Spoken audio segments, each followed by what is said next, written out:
দুইটি উদ্দেশ্য। একটি উদ্দেশ্য হল মিডিয়ার বাংলায় গোটা পৃথিবীর ইহুদি দাসদের কাছে এই বার্তা পৌঁছে দেওয়া, বাংলাদেশে 18 কোটি মুসলমান ফিলিস্তিনের পক্ষে আছে।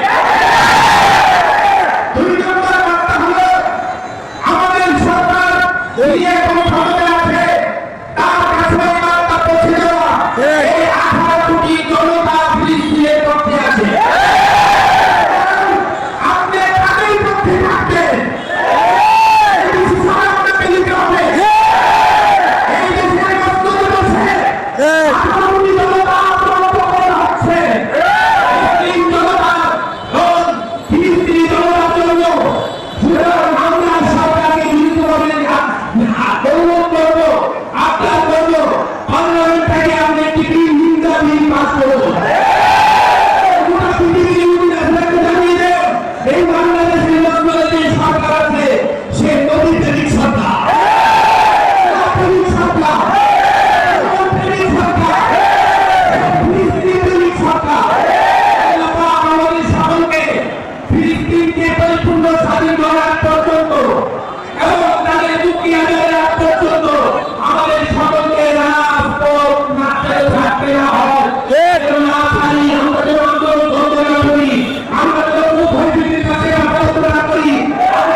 আমরা দেখে বুঝতে পারছি আপনারা প্রত্যেকে আপনাদের অন্তরে রক্ত খরচ হচ্ছে,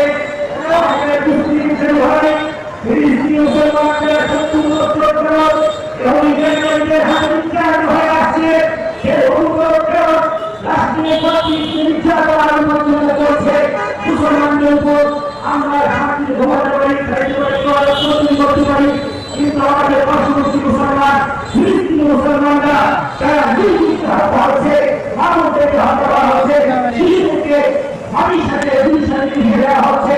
আমরা আজকে বলতে চাই মুসলমান কি হয়ে যাবি, মুসলমান জড়িয়ে উঠেছে, আর এই অভিযান রাষ্ট্র টিকে থাকতে পারে না।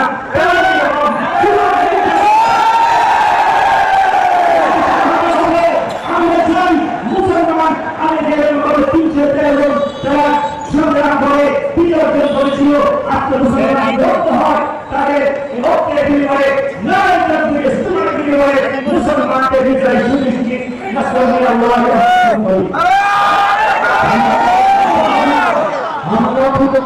আমরা